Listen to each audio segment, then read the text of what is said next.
Every time we upload a new MyGM challenge, we seem to get the same comments. How do you guys do it?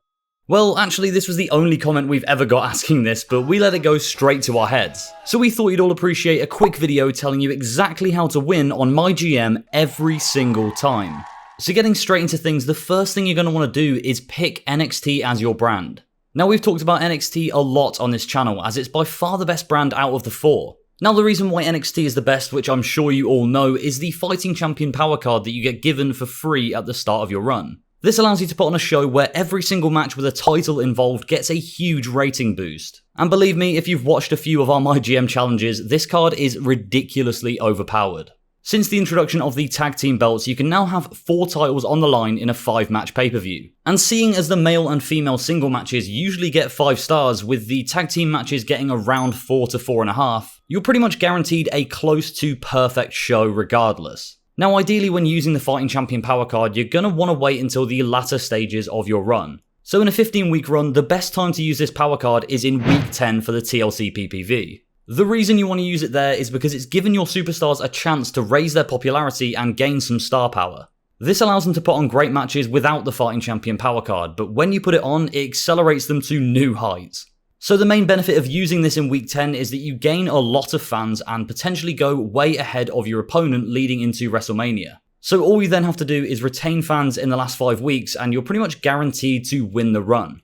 Alongside using NXT, you'll want to go ahead and choose Stephanie as your GM. Money and stamina are perhaps 2 of the most important things in this game mode, and she can offer bucket loads of cash if used correctly.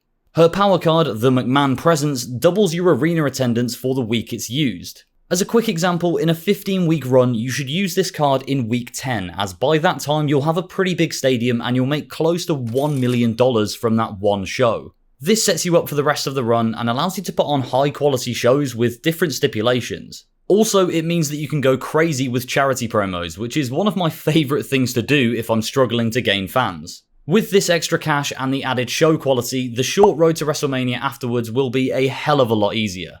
Moving on, the next thing I want to talk to you about is the early game. So right at the start of the run, you're probably going to notice that you're losing fans on your opponent more often than not. And trust me, considering I've done about 1,000 of these run-throughs, it's perfectly normal, I do it all the time. I'd say the first 4 weeks before the WrestleMania Backlash pay-per-view should be used to try and conserve stamina and just build rivalries. You don't need to add stipulations or anything crazy like that, you just need to build foundations for the rest of the run. Also, it's at this point that you're building your stars up. So when you get to week 5 or even week 10, you're going to put on pay-per-views that blow the opponent out of the water. Seeing as you need to reserve stamina, doing this is more than enough and means that you won't be worrying about injuries for the rest of the run. It's always frustrating seeing negative ratings and being in second place, but you're playing the long game here. In this game mode, you could be down for 14 of the 15 weeks, but then somehow win it at the end. So obviously don't put on terrible shows and go hundreds of thousands of fans down, but make sure to build those foundations early on and don't worry about the ratings as much. The next point is a big one. You have to use power cards if you want to ensure victory. Some of them can literally win you an entire run on their own. And by some, of course I mean the special promotion ones. Genuinely, if you get the chance to buy or earn one of these cards, make sure you do it. They're ridiculously good, as they allow you to gain a ton of fans from a show, even if the show sucks. But yeah, every week, come across to this tab and have a look in the store, as you never know, you might miss the opportunity to buy a great power card. This is also another way that Stephanie helps you, as you can pretty much buy any of these that you want. Whilst cards like Special Promotion and To the Moon are clearly overpowered, most of them can actually help you a ton. Cards like Veto Star and Double Cost can really stall the opponent's shows. If you have a lead that you need to retain and you can't put on great shows due to stamina, these cards will help ensure that the opposing GM doesn't overtake you. Also, one thing that gets forgotten a bit are the Commissioner goals on the Journal tab. Every week you get the chance to complete a challenge and earn a power card for free, with some great cards on offer, so it's always worth checking that out too.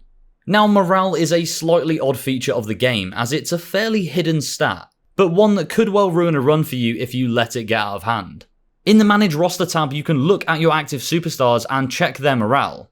If this morale gets too low, then they'll ask to leave and demand $100,000 to stay, which is a devastating amount at any stage of a run. So instead of coming over here to check each individual wrestler every single week, try to get all of your wrestlers involved in every single show. Whether it be in a promo or an actual match, they only really need to make an appearance to not lose too much morale. Inevitably, you will find yourself with morale issues at some stage, but being wary of it will possibly save you from being hit with an unexpected demand. If you're really bad at managing your morale though, you can always use Sonya as your GM, as her power card gives plus 15 to your entire roster. But it's nowhere near as useful as Stephanie's, so it's probably best to try and stay on top of it manually. Okay, so this next one might cause some controversy, but hear me out. Try to avoid signing and using legends where possible. I know it sounds pretty stupid, but they cost a ridiculous amount. Whilst they may boast a guaranteed 5-star power, you can build that up in a superstar fairly quickly by putting them in the main event scene anyway. And as for their popularity, it's usually between 55 and 70, which sure is good for the start of a run, but it's not that much higher than the superstars you can sign for much less money. It's so easy to build up stars as well, so go ahead and do that instead.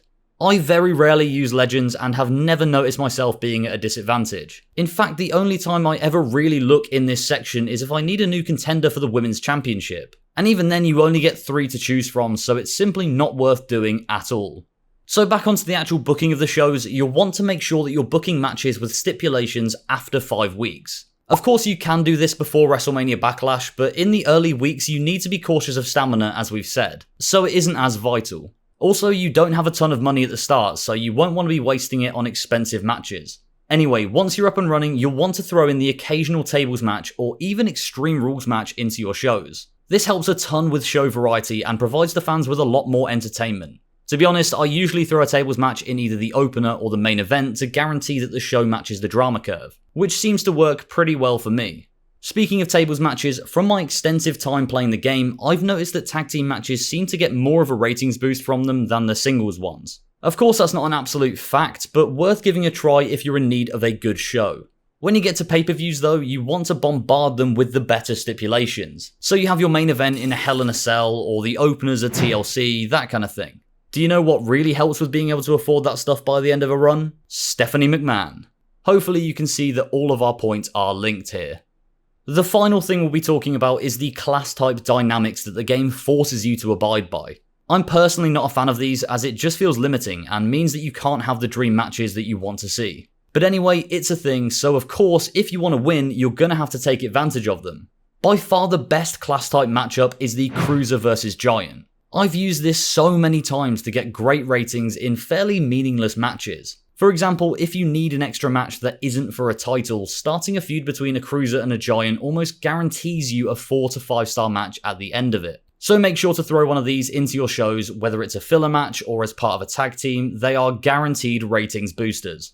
If you want to see a lot of what I've just talked about in action, then go ahead and click the MyGM challenge video I've put on screen for you now. I promise you'll enjoy it.